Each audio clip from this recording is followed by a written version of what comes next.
All right, ladies and gentlemen, you already know what time it is. It's time for more Fire Force. So let's go ahead and get started, shall we?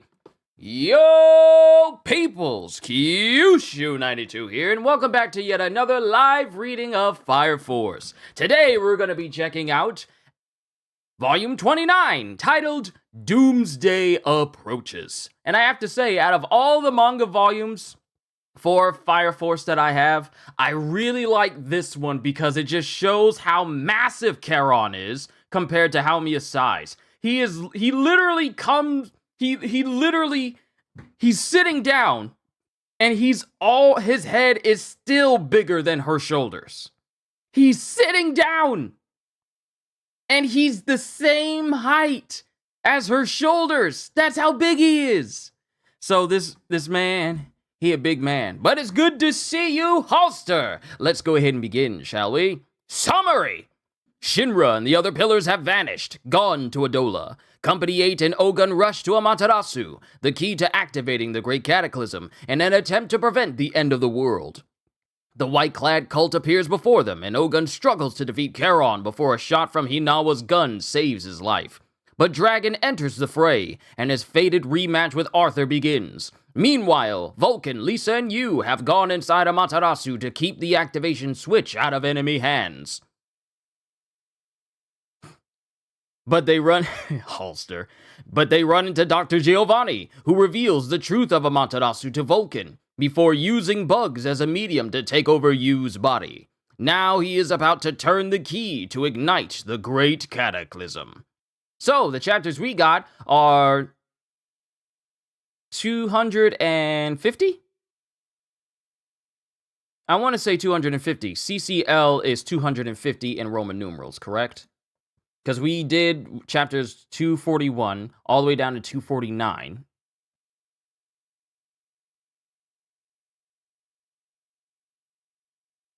CCL. Roman numerals. Yep, my Roman numerals is still good. Yeah, 250 all the way down to 258. So let's begin. The year is Solar Era 198. It has been 250 years since the last great cataclysm. And now... Chapter 250. Those who fight the fight. I need to move my microphone just a little bit so that my hand isn't bouncing off the cord there. Hold on. Let me raise this just a little. Much better. Much better. Chapter 250. Those who fight the fight. And we cut to Amaterasu. We cut to Hinawa, who's constantly using his maximum velocity, his velocity barrage, against Charon, who just keeps taking the hits. And we just see the faces of Hinawa and Charon. Then we have Captain Obi. Hinawa, there's no time! We have to hurry.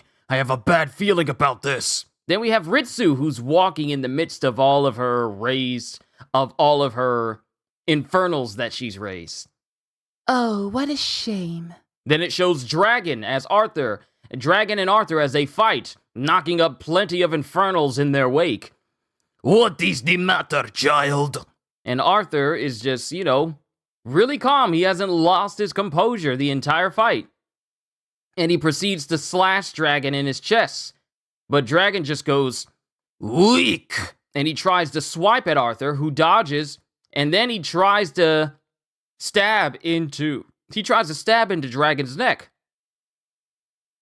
Is this the best you can do? But it shows that Dragon is still pretty much untouched by anything that Arthur's doing. A blow meant to slay me in one strike, and yet how many times have you struck me, boy? I don't remember. My point is, the number makes no difference. You will never succeed. Then Arthur takes a massive slash at Dragon, still not doing anything to him. Procure the newest weapon you can find. Enhance your strength to its greatest potential. Be whatever caliber of man you might, you will never defeat me. The strongest will always be the strongest. That is the way of the world. I'm making sure I'm not missing anything. Enough of this! And he proceeds to push Arthur with extreme force, sending him flying, and the whole air just whips up because of this shove from Dragon. And it was enough for Arthur to draw just a little blood, for it to draw a little blood from Arthur, like out of his nose and out of his mouth a little bit. Just the forceful shove was enough to hurt Arthur internally, at least, where he was hit. You were never anything more than a child. You may expect your moment to arrive, but it will not. Then Arthur plants his feet. No matter how fortune favors others than myself, blowing contrary winds in my direction, those winds are nothing more than a light breeze, tickling my scales. And it just shows Arthur once more. What made me think I could beat him? How could I defeat a dragon? And it shows Dragon looming over Arthur with a visage that makes him look like he's on par with an actual dragon's height.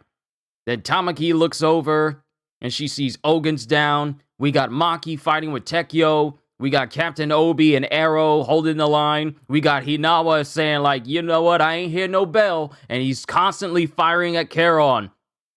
And Charon is still taking a lot of damage because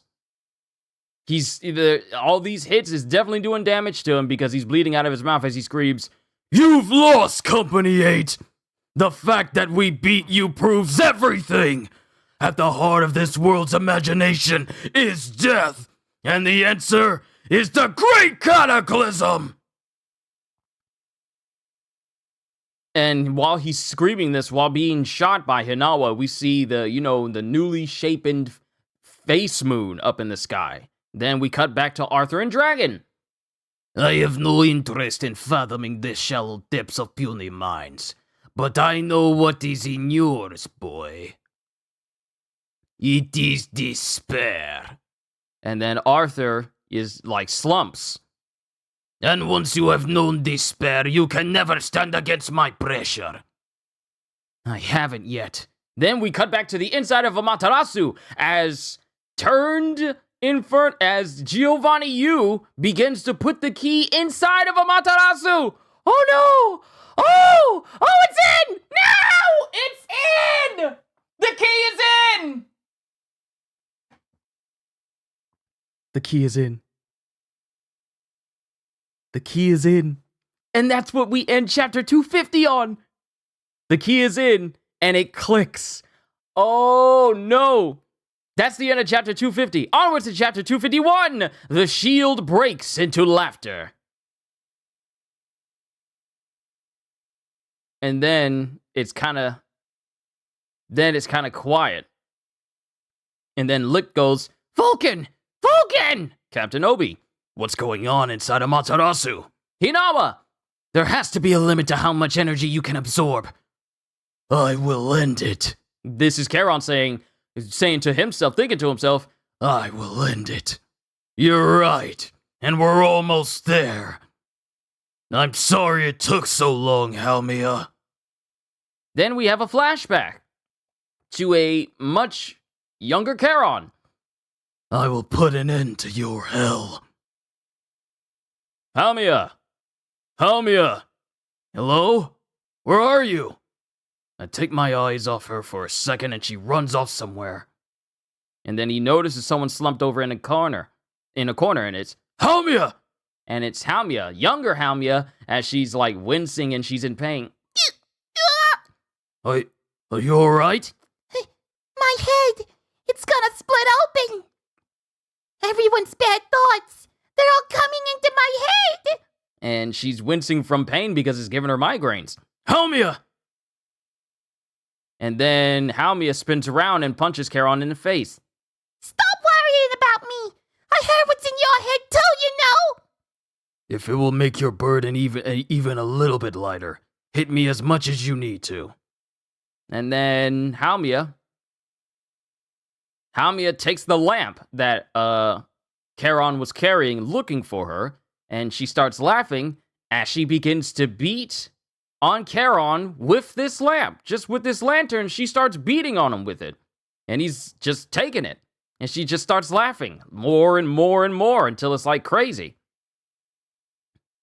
Then I guess we have Haumea.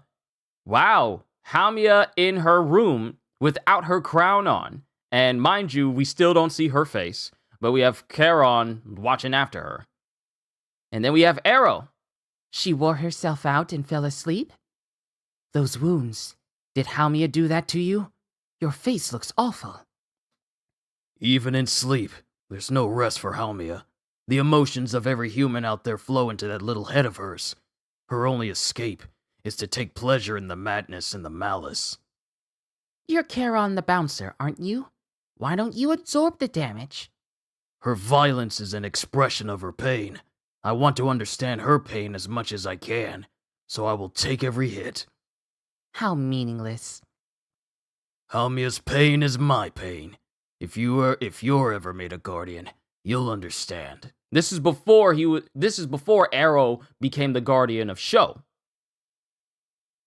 To constantly be inundated with the collective unconscious, anyone but Haumea would have broken down. She was born to be a representation of sainthood. She's always had a good heart. She's always had a heart so good that it can empathize with the darkness of others. That's what allows her to live with all of the evil thoughts that come to her. She embraces the wickedness of all humanity within that tiny body. And then time progresses. In the 10 years since the Adola burst awakened in our Saintess, she has changed significantly. And it shows, grown-up Haumea she is right now, with the clothes that she wears now. And then we have one of the White-Clad going, Haumea-sama, it is time for mass. Fear, respect, awe, curiosity. I must keep my mind free of thought. Haumea-sama hears all. Nevertheless, under that crown, how does this lovely mature woman... Okay. Thank you, Haumea-sama. And then it shows Haumea in her room. I'm guessing in a room, or she's in the room for mass. And she starts hearing people laughing over and over and over again. They're getting louder again. The voices never stop. But I can't break yet. I have to enjoy the evil. And then Haumea just starts laughing insanely. Haumea, calm down! And then she just starts going insane. Rotten hell, all of you! Isn't it hilarious? And she's just laughing crazily. And then it looks like there's blood coming off of her hand, as it appears like she's been beating up on Charon again. This is awesome! Get lost! You're not helping! And then Haumea looks like she passed out after Charon took her hits again. Are you okay? I was just throwing a fit, that's all. Of course I'm okay. Right. And then Charon sits up. Hey, Charon? Charon, how do you feel about me? What? How do I feel about you? I never thought about it. You can see inside my head, can't you? You tell me. And then I guess Haumea is reading his thoughts, and Charon is just smiling. And the only thing that pops into Haumea's head is unconditional love. And that's the only thing. No extra thoughts. Just the one sole thought process of Charon. And then she just rolls over and it looks like she's about to go to sleep as she goes, But she doesn't say anything else. Now we're back in the present with Charon going, Haumea's fought the world's darkness all alone for years, all to purify this world with flame! Bring salvation to our planet! Shine a light to dispel the saints' darkness! As it appears like Charon, as light starts to build up inside of Charon's mouth, and his bandana starts to tear once more. And then it shows Haumea, while it looks like she's surrounded by the flames of Adola, going, Charon,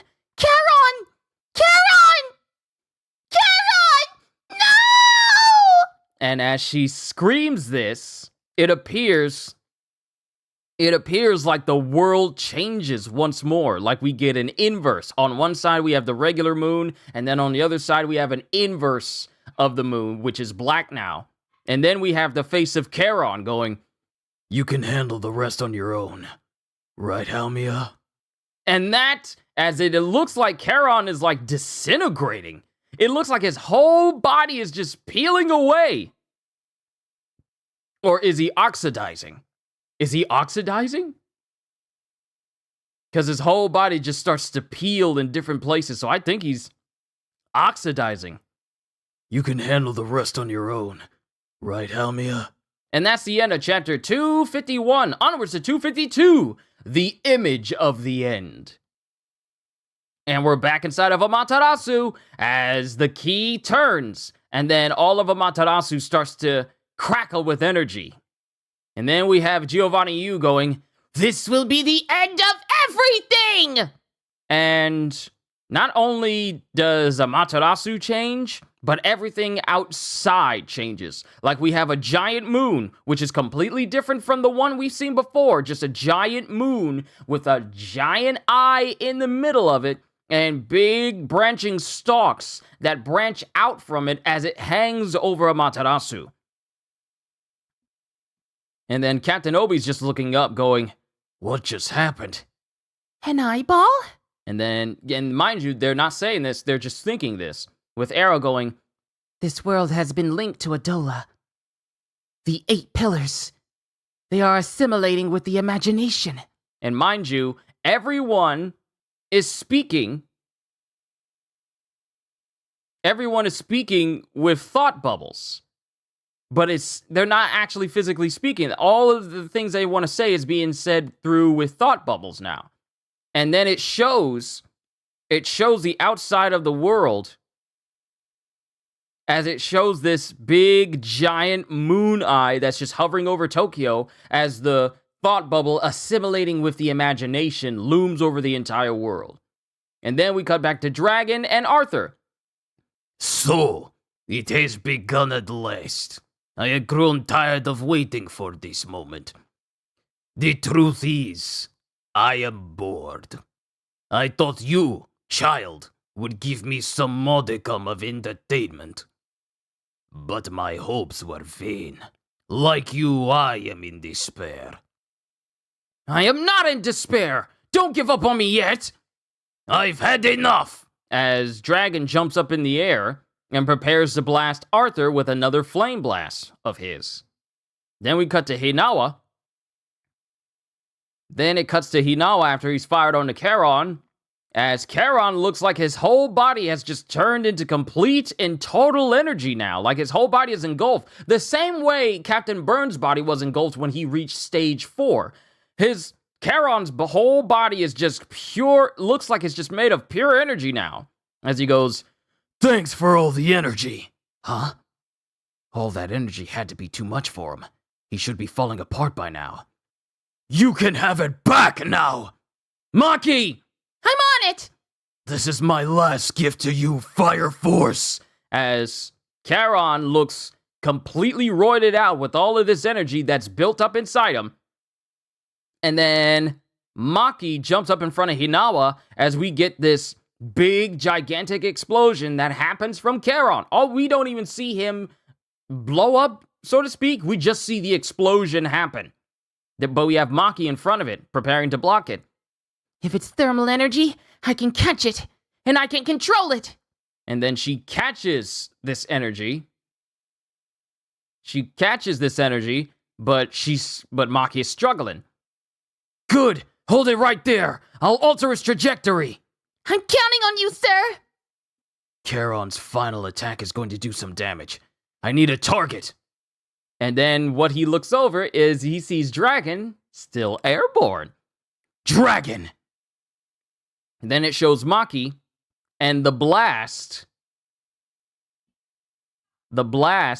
moves off of Maki, and then we see Dragon looking over as Hinawa takes control of the blast from Charon and uses Trajectory control! and sends it right at Dragon. And what we get is this gigantically large beam tearing through all of the right in the direction of Dragon and through several buildings. Just takes it all out. And it's so large you can see the beam from space. What is this Dragon Ball Fighter Z beam clash that you can see from what is it? Dramatic finish? What is this dramatic finish I'm seeing right here? Just the beam tearing through space. Then it's all quiet. Then Arthur speaks up. An attack from nigh invincible Charon. Dragon was tough, but that should... No. If I know him, even that attack won't have left a scratch on him. It pains me to say it, but even with true Excalibur, I am not yet worthy. Our rematch approaches. There's something I must yet do before I can become a true knight. And then it shows Captain Obi. It shows Captain Obi looking up at this moon eye with the 8 pillars attached to it, just talking to himself, going, "What is happening to the world? What is happening to our planet?" As it shows the planet already on fire, with only the last section where the 8 pillars, this giant eye in Tokyo, still being the one that's fine. That's how this world looks. To answer your question, yeah, his flesh was disintegrating due to all the damage he absorbed. I figured as much. But that is the end. All we see is just this giant eye looming over the world. I'm getting so many vibes of Father absorbing the truth and trying to gain all control of everybody, and, looming over the entire world thanks to all the links for the alchemy, the alchemy sigil, in order for him to open up the domain of God in Full Metal Alchemist Brotherhood. It reminds me of that. But the whole world looks like it's already on fire, save for the last spot where the 8 pillars are. And that's the end of chapter 252. Onwards to 253. The Shadow Feeds. And we just see flames everywhere. Wow. It's okay, so part of me was thinking, like, maybe this is kind of dramatic of the whole world being on fire. No, this whole page starts as Pan and Karine are looking out. Large fires have broken out all over the Tokyo Empire. We are unable to get an estimate of the number of casualties. What is that eyeball in the sky? And this is Lieutenant Pan. Is this the Great Cataclysm? The horizon is on fire, as we see, because remember, Pan and Karine were at the coast, but this whole area where this eye is has sealed everyone inside, and everything on the outside is already on fire. And, oh no, I just thought about it. If it's only Tokyo that's being shielded because of this giant eye pillar, or this pillar eye, and everything else is on fire,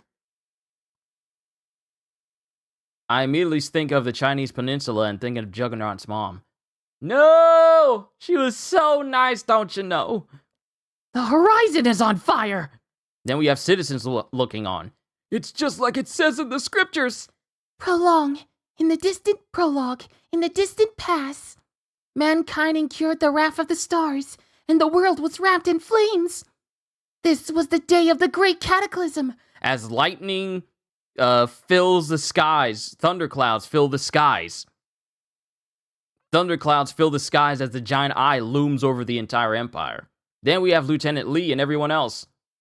The sun god is punishing us! It's the end of the world! The flames burn vigorously, and with such fury that they consume the land on which humanity lived, the words which they spoke, and the cultures which they had built up for themselves. And then we have Konyango. Captain Hoyan, where should we send the civilians? Somewhere safe. Somewhere safe? Is there anywhere safe on this whole planet? Is this what Rekka wanted? Is this the world he wanted to see? Because it also shows tornadoes touching down in different parts of the city as well. Is this the path that he believed in? And then it shows Arrow and everyone else standing in front of like this giant smoke screen. All of Company 8. All of Company 8 is here right now, except for the people who are inside of Amaterasu, of course. Did we put all the Infernals to rest? And that's Tamaki. Then Captain Obi. Looks like that's all of them for now. Then Ogun. Did we stop the white-clad goons' plot? Did we stop the great cataclysm? And then Maki, with tears in her eyes, goes, We couldn't do it. We couldn't beat Charon's convictions. Then we have Vulcan, who comes out of Amaterasu going, You! Licht, have you seen you? No, no one came out the front door. What is this? And this is Lisa. Byron, good to see you. Arrow? Arrow? Sorry, and Shinra and Iris, they're not here either. Obviously, because they've, like the rest of the pillars, they've been taken to Adola. I didn't address them because we already know where they are. Arrow? Goes Lisa. Yes, this is the conclusion we had aimed for. The worlds have assimilated. Imagination and reality have become one, and half of the planet is on fire. Wow, it just shows a double spread panel of the world just covered in flames. And then we have appearances of all of the pillars. Madness, the first pillar. Passivity, the second pillar.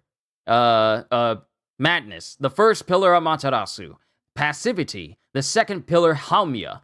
Apathy, the third pillar Sho. Wrath, the fourth pillar Shinra. Destructivity, the fifth pillar Inca.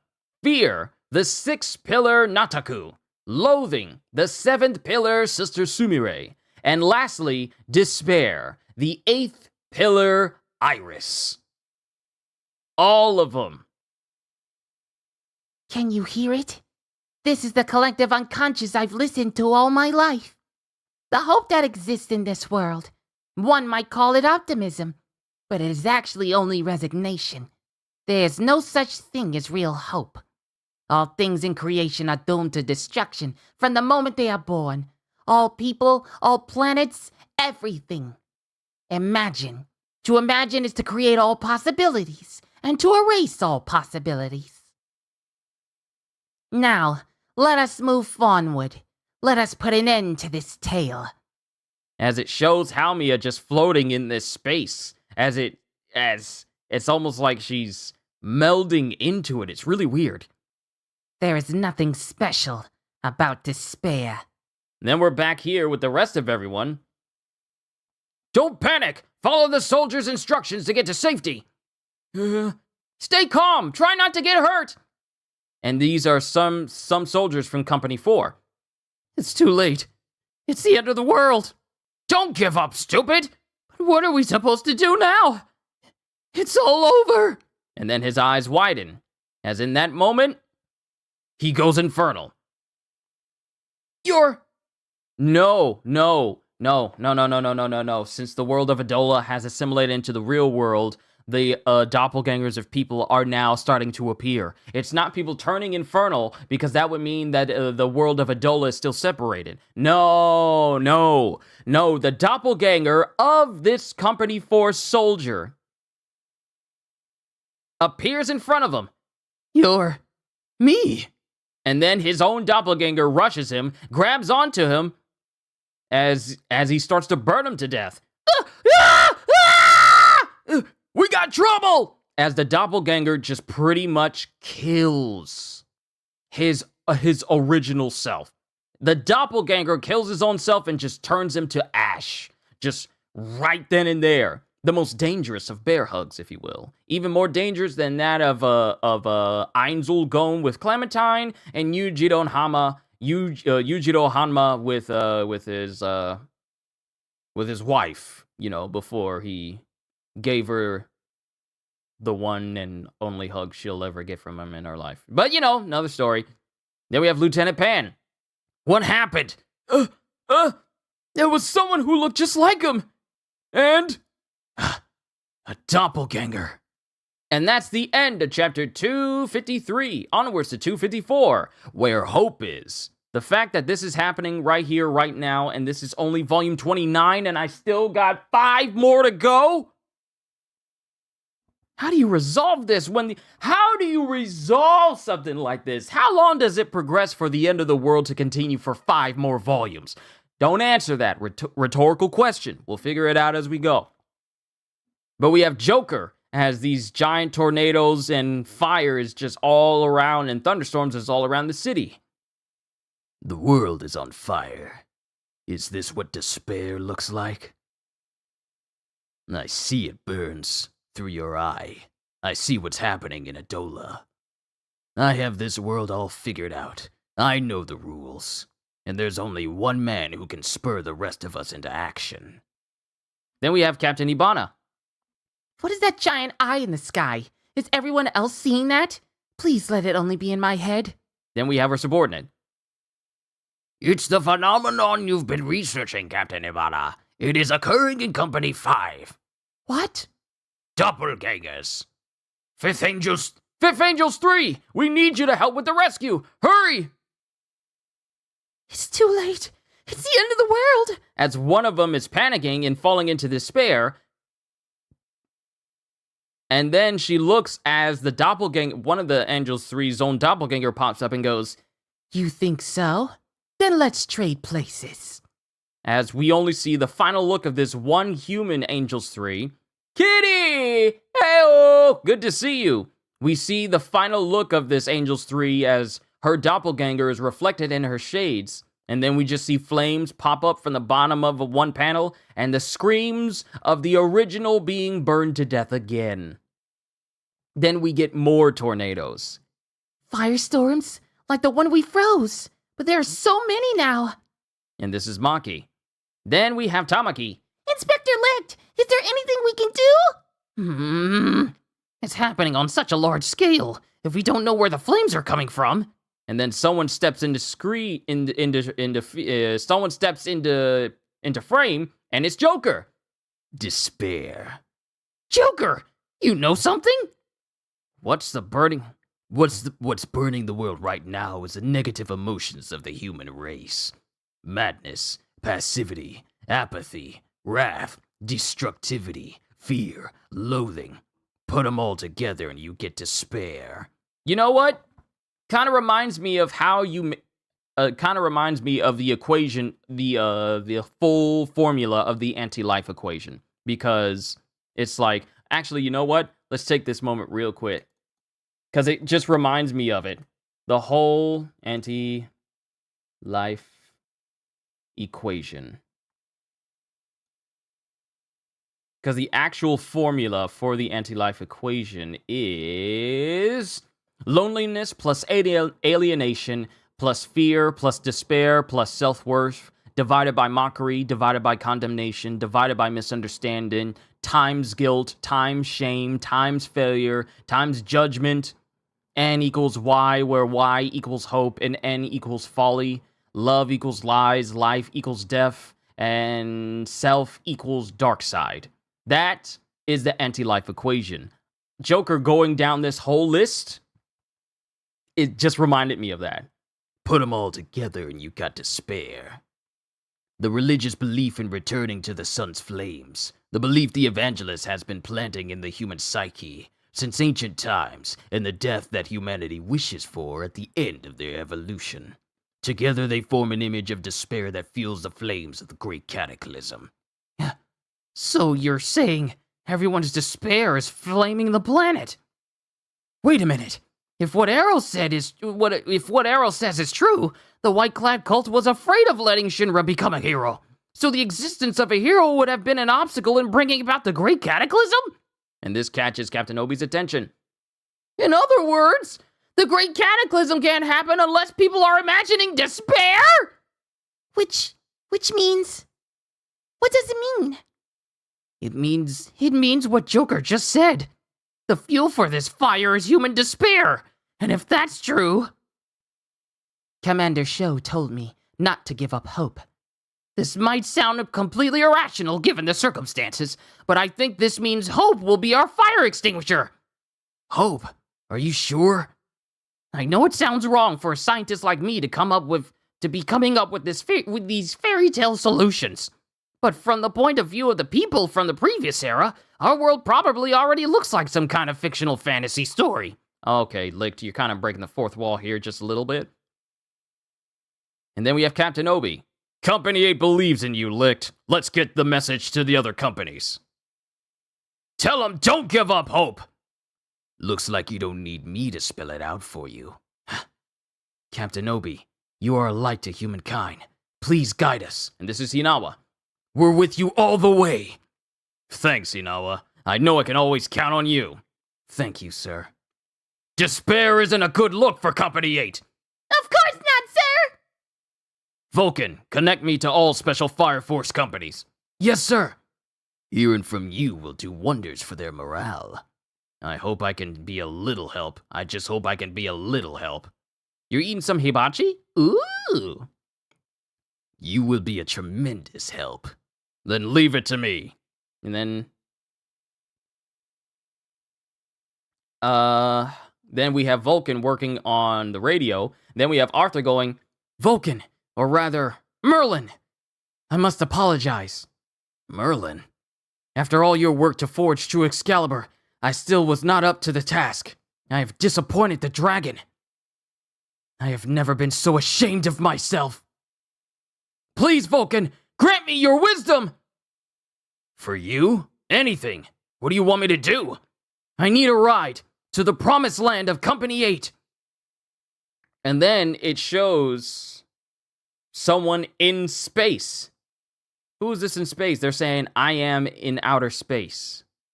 Oh! Oh!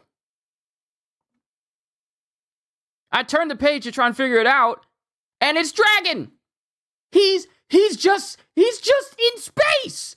The blast sent him into space!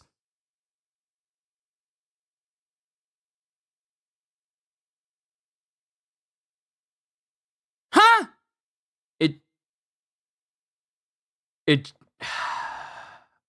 What can I even say to this? Hold on for a second. Hold on. I pressed something I shouldn't have. Okay, there we go. I wanted to make sure that everything was still good, because it looked a little bit choppy on one side. But yeah, this blast sent Dragon into space. I am in outer space. I have flown quite far from the Earth, and I feel no desire to return. Mayhap I shall stay here and drift through the heavens. I shall be a star that glides across the sky. Not a terrible notion. Nothing is worth the trouble anymore. And then while Dragon is floating next to, the moon with the face in it, he pictures Arthur? Child, those eyes. You face Dragon, and yet I see no despair.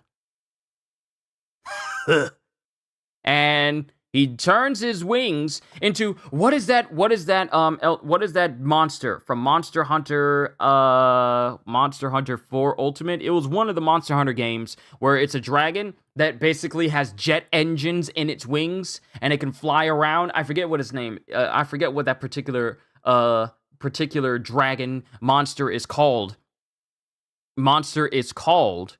But Dragon's wings take on that same appearance of that one dragon from Monster Hunter, and he turns some parts of his wings into boosters as he flies right back towards the planet.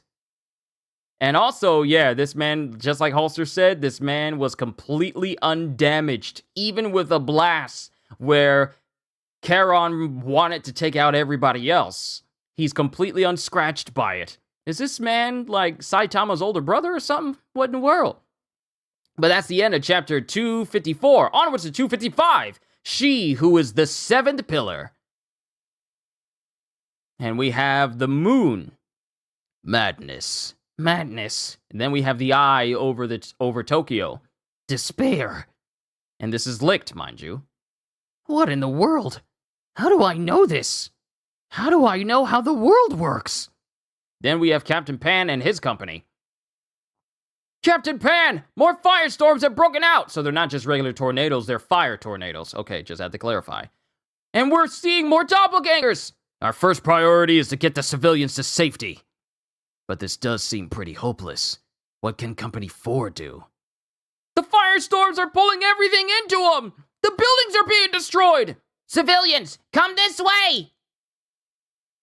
Honda shot recovered! Honda shot recovered! They finally recovered Captain Honda after he bounced off of Raffles the First, after he bounced off the Infernal where Raffles the First was. They finally got this man back to the beach. Status report.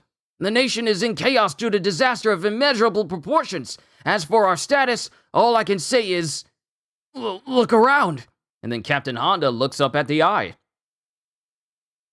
What's happening to the world? It's all over! So much damage has been done. I despair of ever rebuilding. And then it shows Kareem and Lee looking up at this eye. What is this, Project Tsukinome? What's going on with this infinite Tsukuyomi? Everyone's looking up.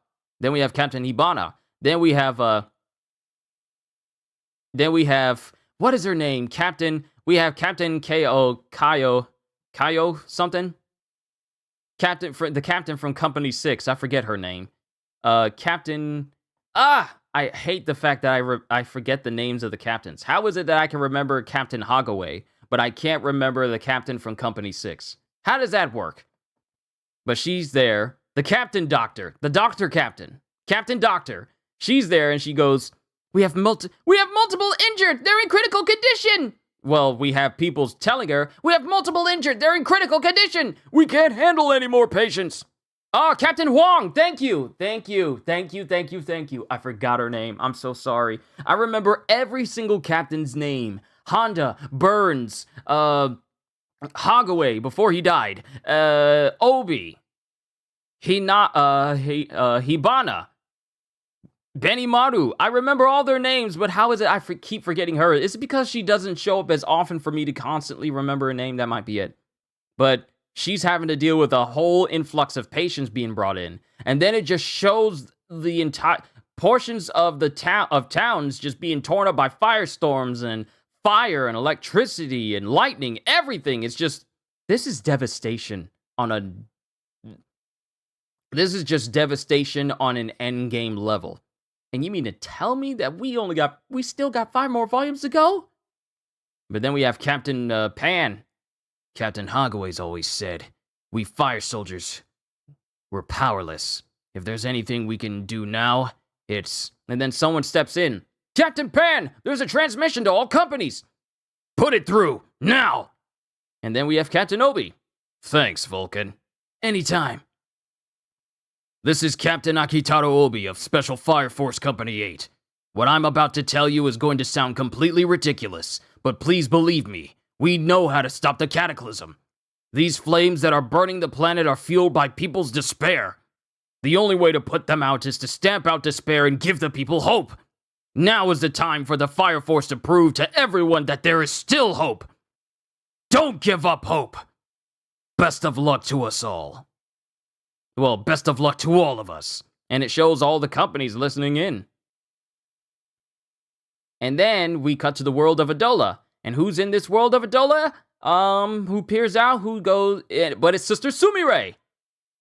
How deplorable. There are still people out there who haven't given up hope. Who haven't given up, even now that their entire world is on fire. It reminds me of the last cataclysm. 250 years ago, a world that looked differently than ours does now.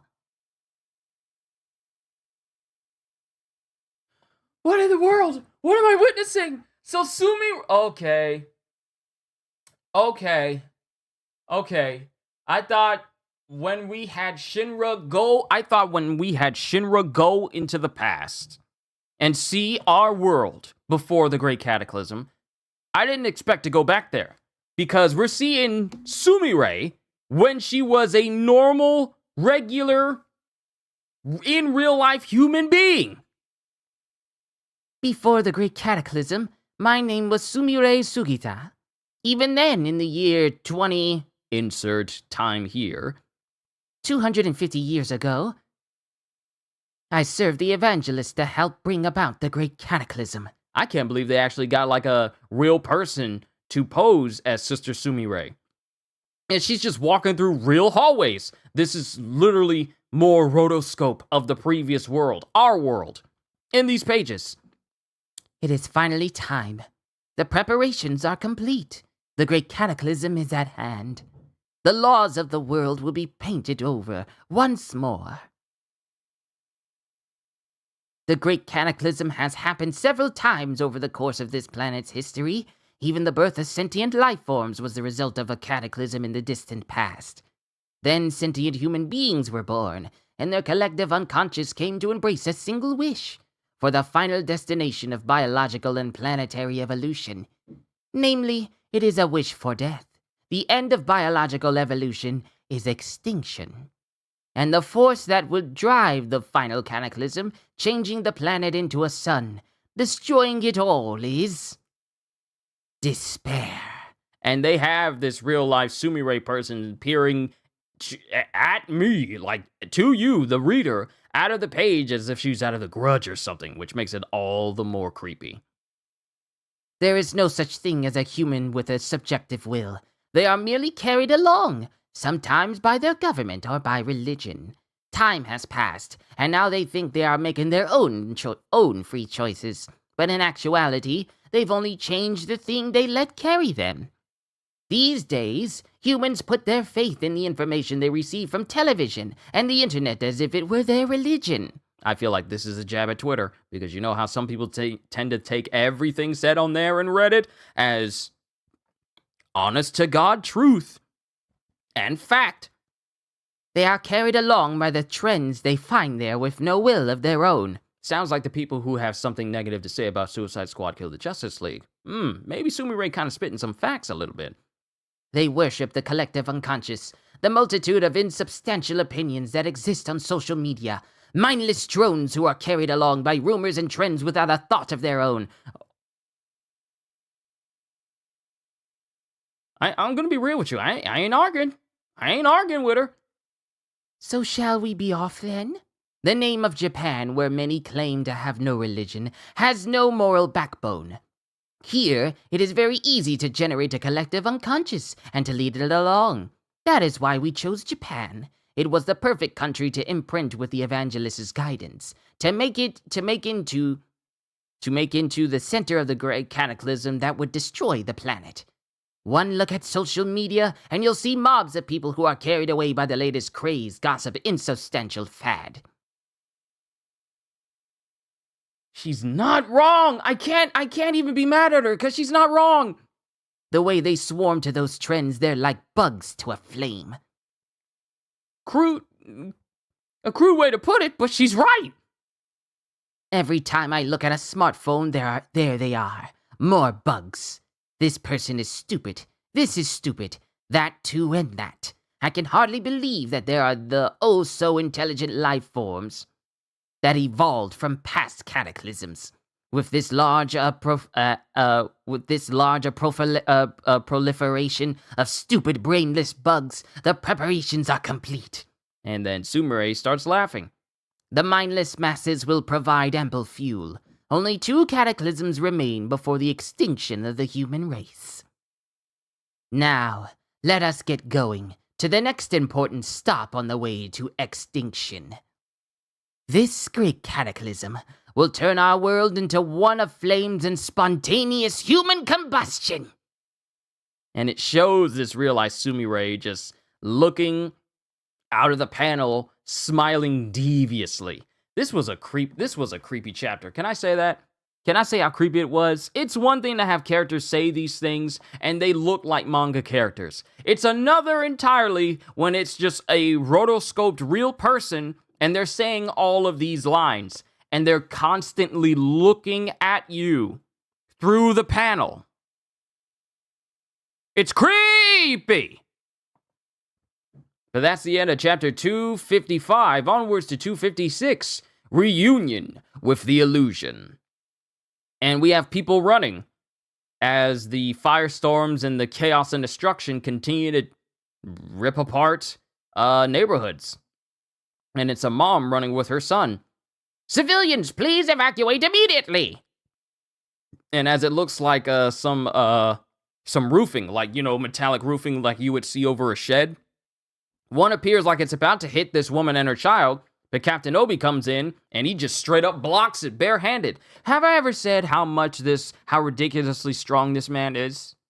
Because imagine, it's one thing to have roofing from a shed fall on you. It's another to have, like, insert multiple miles per hour winds, and you have this big, giant metal sheet just flying through the air. And Obi just completely blocks it.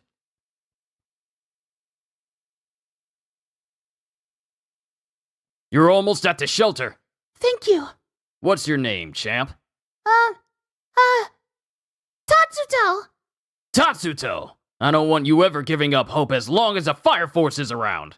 And then Tatsuto is all like, Oh!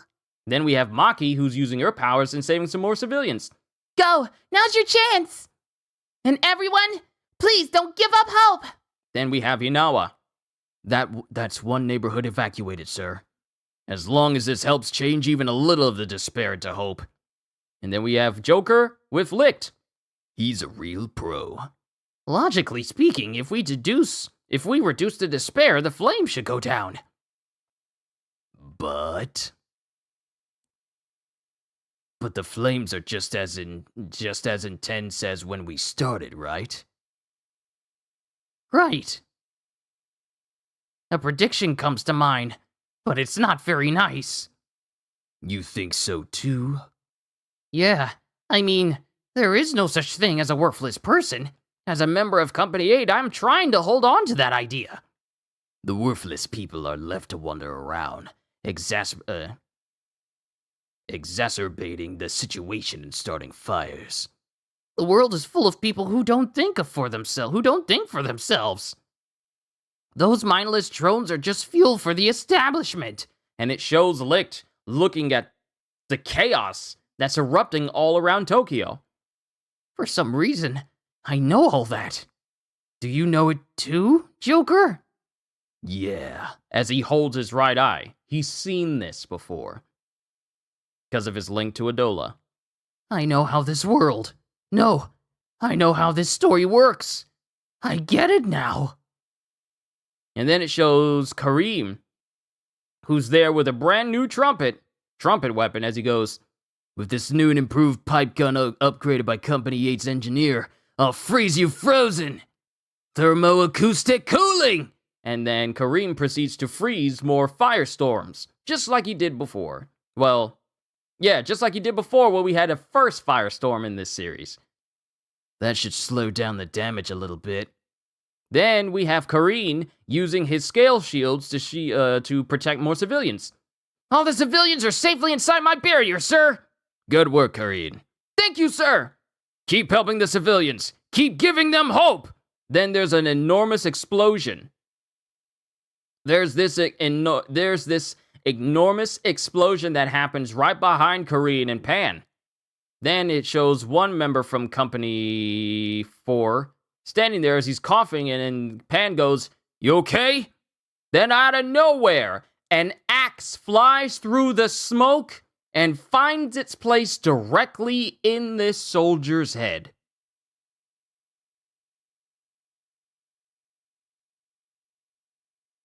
And then we have someone taking the axe and ripping it out, as this person's lifeless body falls to the ground behind Kareen. And to the shocked face of Captain Pan, the one who threw the axe is none other than former Company 4 Captain Hogaway.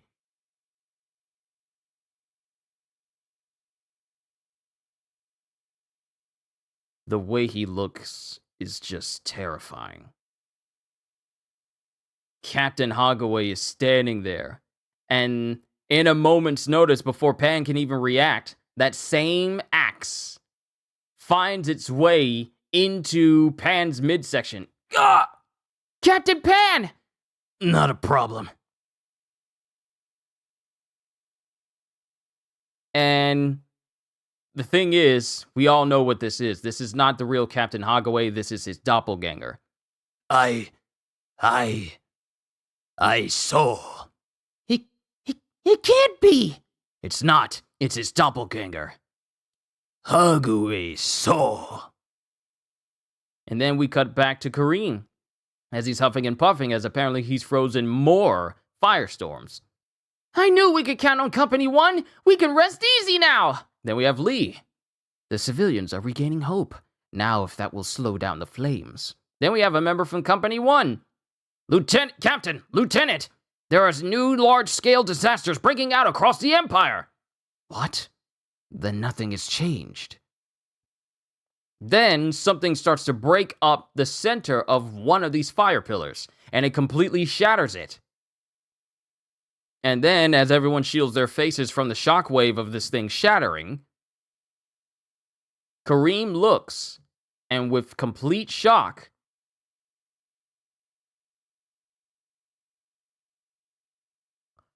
the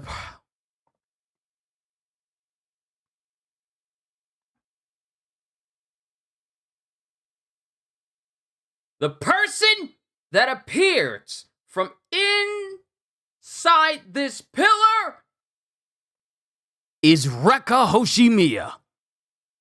as he goes, "Here's Rekka!" And it doesn't even look like he's an infernal version. This just looks like regular Rekka. Just completely.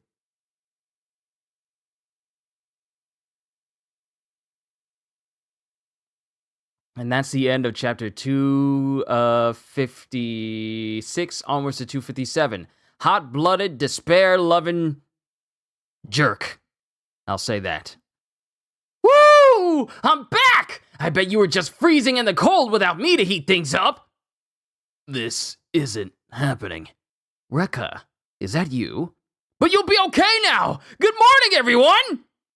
That overbearing heat. It's Rekka, all right. I can't believe we're reuniting again. Kareem, I miss you too! Let's boil our blood together again!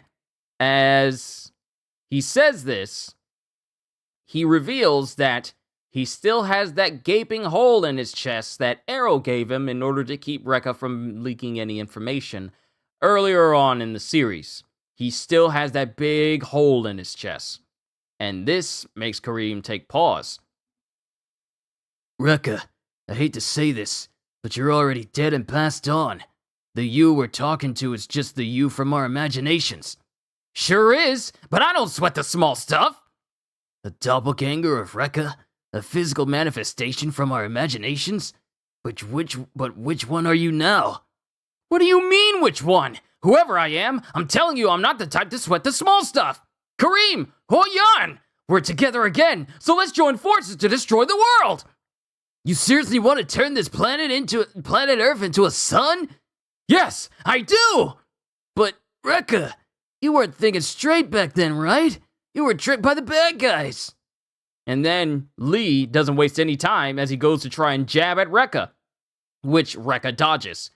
Stop pretending to be Rekka. You're a devil sent here to deceive us. You're as uptight as ever, Hoyan.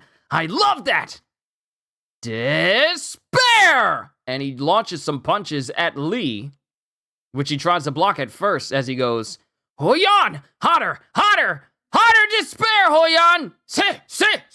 And he manages to land a hit directly onto Hoyan's side. I know I go back and forth calling him Hoyan and Lee. They're both the same person. Same name. It's his name. Lee Hoyan. But he hits Lee directly in his midsection, like in the side of his body. Also the same place where he lost his arm. Say ya! And sends and kind of hurts Lee. Both of you, stop it! Please listen to me! You only did what you did because the White Clad Goons tricked you, right? It's no use, Kareem. This isn't the Rekka we knew.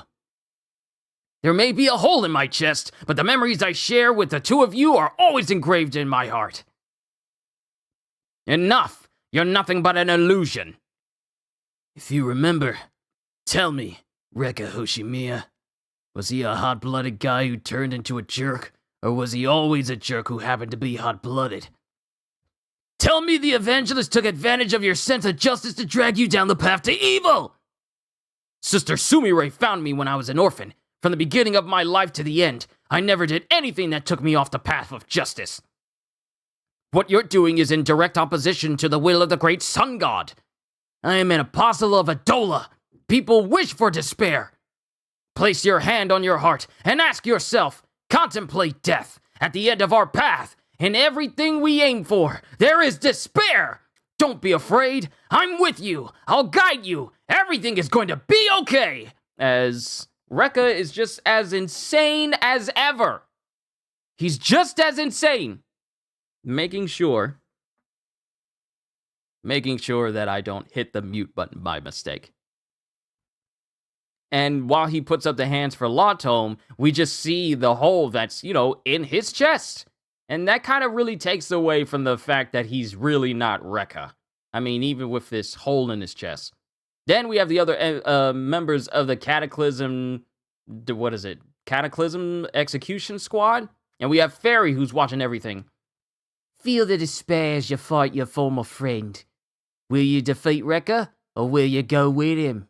Either path leads only to despair. Then we cut back to Doppelganger Hagaway versus Pan and Kareen. Captain Hagaway! No, as we see the blood dripping from the man that Doppelganger Hagaway has just killed. That thing is not Captain Hagaway. That heartless... He's blowing into his whistle as he says, that heartless bastard. Captain Hagaway would never... his soldiers. And he's still blowing into his whistle. He even when he's speaking, he's still incorporating his whistle into his speech. And then we have Captain Pan going, your very existence tarnishes the dignity of Soichiro Hagaway, respected captain of Company 4. Go to Adola, doppelganger. You're just an illusion conjured from the imagination of people who only barely knew him in his later years. Adola, give me more! Scale shield! And in an instant, Doppelganger Hagaway destroys the scale shield. And then, mind you, Doppelganger Hagaway has a scarf over his shoulders, and he uses one strand of the scarf to grab onto the arm of Kareen and immediately flow him towards a building. Throw him towards the telephone pole in order to, I guess, break him in half. But Pan whistles and protects Kareen with a buff. Right as Doppelganger Hagaway goes in for the kill. But then Pan shoves Hagaway to the side. Without Elgun, we're all defense and no offense. Not a problem. What? And he starts tweeting in the middle of his speech. I'll buffs on myself so I can it'll me up pretty good, but that's not a problem. And he just blows into the whistle again. I probably should have been doing that the entire time. Anytime he speaks, I should have been whistling. Where are you, Shinra and Arthur? I should have been doing that the whole time. Oh well, better late than never. I'm gonna Captain Hagaway's. Are you serious? And then it shows Arthur and Vulcan as they make their way, as they are driving. It will be an arduous journey. Are you truly willing to join me? It's gonna help you become a true knight and slay the dragon, right? But what in the world are you gonna do at Company 8 HQ? You'll know when we get there. And they arrive at the Promised Land, the Shrine of Awakening, Special Fire Cathedral 8, while all of this is going on. Here awaits a trial unlike any I have faced before. And that is the end of chapter 257. Onwards to 258, which I believe is the last chapter for this volume. Yep, it is. Chapter 258, An Ordeal to Save the World. The Shrine of Awakening, the Hour of Ordeals. So this is the Shrine of Awakening. It looks like no one is here. Well, yeah, they're all out fighting fires. Onward! Once I have overcome this ordeal, I will be a man worthy to wield true Excalibur. And they just start walking through Company 8 to the Company 8 building. So, Arthur, what is it, Merlin? There's a great cataclysm going on.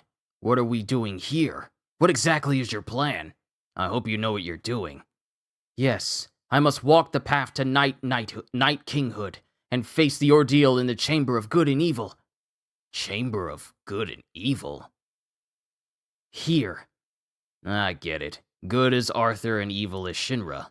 That's pretty one-sided. Because we get to the room. We get to the room that Shinra and Arthur stay in. Vulcan, are you prepared to see what lies within? Yeah, it's your room. Why should I be worried? Encouraging words! And then Arthur opens up the room, and it's just fine. It's just empty. It's surprisingly tidy in here. Yes, Shinra is always cleaning up. Shinra, I can't believe he just vanished. Evil is stubborn. No need to worry about him. Okay, Arthur, what have you been rummaging around for? I must set up the trial. Set up the trial? You mean this? Yes! And it's something that requires an on button. This is what I have yet to finish. Because I had yet to complete this ordeal, I failed to draw out the true power of true Excalibur. Here and now, I will become the Night King, and for that, Vulcan, I need your wisdom. But this is a special Nintendo.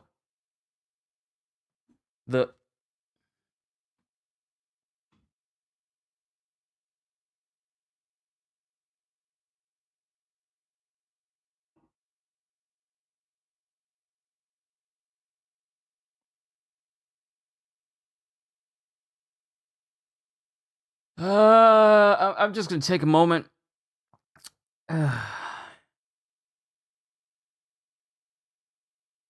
Just give me a sec, because these sort of things you just gotta ease out of. You can't just stop it abruptly, otherwise you're gonna think of it again, and it's just gonna ruin your whole thought process going forward. So, you mean to tell me that the big quest that Arthur needed to finish in order to be truly ready to face Dragon was to go back to Company 8 and finish a video game?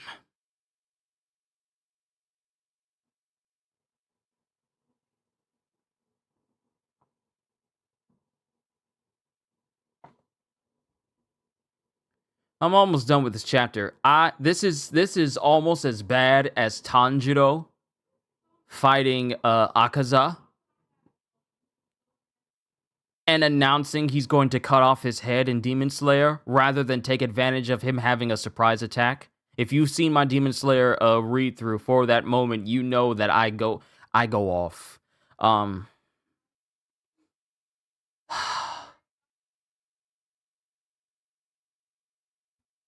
special Nintendo.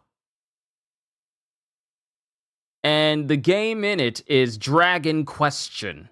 Nintendo's Special Famicom. And it's Arthur taking off his jacket to play a video game. Dragon Question. Start, continue. Dragon Question, a great ordeal set forth by the gods of old. And as an unskilled and inexperienced youth, I unworthily failed to complete this trial. That explains everything. One who has not defeated the last boss of this game, the Dragon King Drakon, could never hope to wield true Excalibur. Is he for real? On my own, I made but little progress. I need your wisdom, Merlin. Please help me. The fate of the world is at stake and we're playing video games? I believe that I, Merlin, was born to guide you on this quest. And time passes. Time passes as they're eating they're eating snacks and drinking cola. Gah! Curses! This boss is far too powerful for being a mere phony Drakon. It's true. Its attack stat is way higher than any of the bad guys you've fought so far. It's too much for the hero. And then we have Arthur. I have all the best equipment, yet I still cannot defeat him. I don't know that much about these kinds of games, so maybe this won't help, but since you have all those magic spells and buff skills, why don't you try using those? Buffs! I think Tristan could use that one move that enhances your character's stats, right? What if you use all of them on your hero? Then that should let him survive the attacks from Phony Drakon. That's it! Multi-layer buff! As he thinks of Captain Pan. Oh, wait. No, he doesn't think of Captain Pan. We just cut to Captain Pan using multi-layer buff, quadruple attack power, as Captain Pan's body completely gets engulfed in his own power as Kareen looks on. Then it shows Doppelganger Hogaway launching at him. You won't tarnish the good name of Captain Hogaway, imposter! And then it shows Captain Hogaway launching his axes at Pan, but Pan has grabbed the arms of this doppelganger and then proceeds to break this doppelganger's wrists. And in the process, Pan takes out the axes that were embedded in his shoulders and proceeds to kick Doppelganger Hogaway with extreme force. And with this whistle from his whistle, he causes like this big swirling torrent to fly around his arm as he uses Ultra Savage Superposition! And with one punch, he completely bodies Doppelganger Hogaway.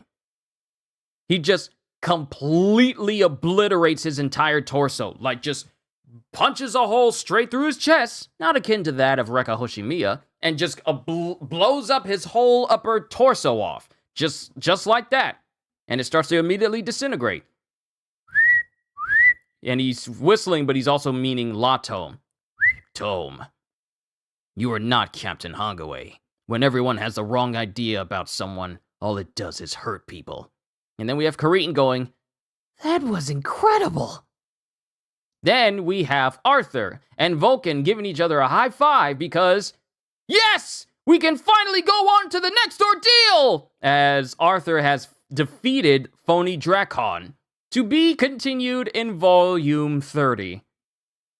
And no translation notes. No new words to learn. That's the end. That's the end of Volume 29. We enter into the final stretch of Fire Force starting tomorrow. Only starting tomorrow. That sounded so weird. Starting tomorrow. But we enter into the final stretch of Fire Force with the last 5 volumes of the series. So many things happened in this volume. Charon literally just detonating himself.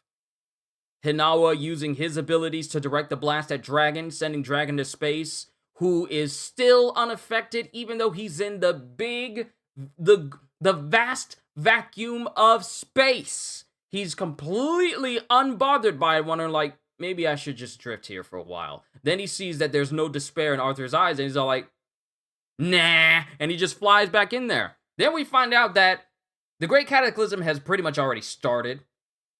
That's the really big thing to take away from this volume. The Great Cataclysm has already started, and most of the world is already engulfed in flames, save for the area where the pillars are in Tokyo. And then we find out that since the world of Adola and the world that everyone lives on now are linked to each other, the flames are being fed by the people's despair. So we have Captain Obi, who decides the only way we're going to be able to subdue these flames of despair is by giving everyone hope.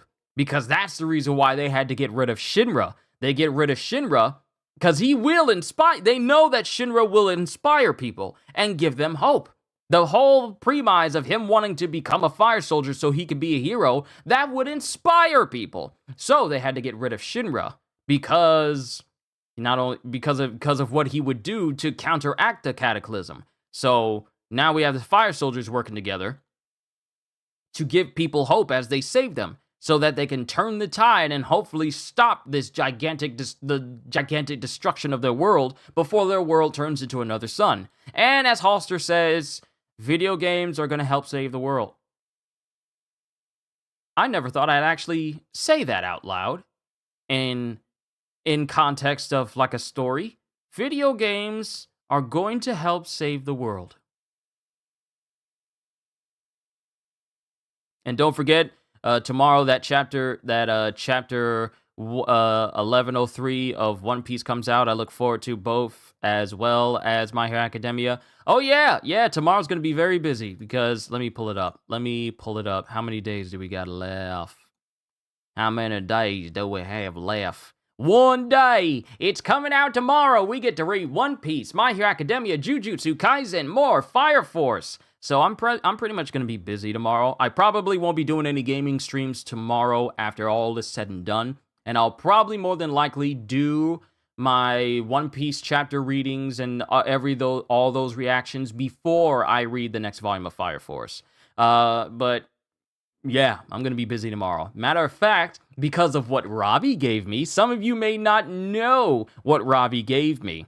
But what Ravi gave me for the next chapter, it's a very special thumbnail that I can't wait to show you guys. You'll see it once I start the stream, once I schedule the stream. But video games are about to save the world, and the cataclysm is begun, and now this is insane. Can I say that? What's going on right now is just completely and utterly insane. But I am all for it. All I can say is that I can't wait to read volume 30 tomorrow. So to everyone right here, right now, all I can say to you is thank you for the support of this channel. Seriously, thank you. It really does mean the world to me, and it helps sustain this channel. And I just want to say, in any way that you support this channel, I appreciate it. But I'm done. We got to look forward to the next volume tomorrow, which should be interesting, amongst everything else that I'll be doing tomorrow too. But I'm done. I'm done for today. Later on, we're going to be playing Man-Eater again. Remember that shark game I played a long time ago? We're playing again because I got the Truth Quest DLC, and I can't wait to mess with that. To make my shark even bigger, to eat more people. Should be fun. But I'm done. Hope you all enjoyed. Can't wait to see you all in my next video. Like, comment, subscribe, even become a member, because I am always looking forward to entertaining you. So have a fantastic day. And once again, as always,